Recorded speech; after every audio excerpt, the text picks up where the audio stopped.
Hello friends, இன்றைக்கி நீங்கள் நம்ம தோட்டத்தில் இருக்கிற பாவக்காய் செடி தாங்க பார்த்துட்டு இருக்கிறீங்க. இந்த பாவக்காய் செடியுமே போன வீடியோவில் நல்லா செழிப்பாக இருக்குங்க. ஆனால் இப்போ பெய்கிற மழைனால ரொம்ப வாடி போச்சுங்க.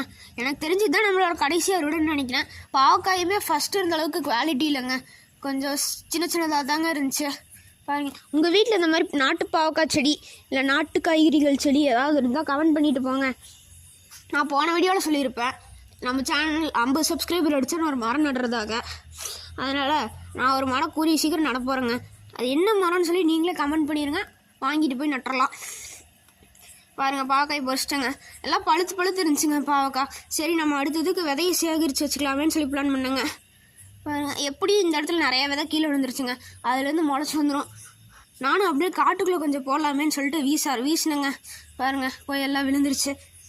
எப்படி நம்ம அடுத்த சீசனுக்கு இந்த மாதிரி விதையெல்லாம் எடுத்து வைக்கணும், அப்போ தான் நல்லதுங்க. நம்மளோட விதையெல்லாம் அழியாமல் இருக்கும். பாருங்க, பாவக்காயுமே ஓரளவுக்கு இருந்துச்சுங்க லாஸ்ட் எப்படியா இருந்தாலும். என்ன கொஞ்சம் புழு நிறையா இருந்துச்சு. பழுத்த பாவக்காய் பாருங்கள், நல்ல பாவக்காயோட நல்லா நீளமாக இருந்துச்சு. பாவக்காய் எப்பாவது பழுத்து ஓப்பன் பண்ணி பார்த்துருக்கீங்களான்னு சொல்லுங்கள். நல்லா செவன்னு ரத்தமாட்டு இருக்குங்க, பார்க்குறக்கே சாப்பிட்லான் இருக்கோம்.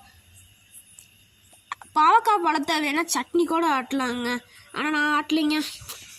நாங்கள் அப்படியே எடுத்து போட்டுருவோன்னு பார்த்துருங்க. அப்புறம் இங்கே ஒரு பழம் இருந்துச்சு, அதை உடச்சி பார்க்கையிலே எவ்வளோ அழகாக இருக்குன்னு பாருங்களேன். சூப்பரில்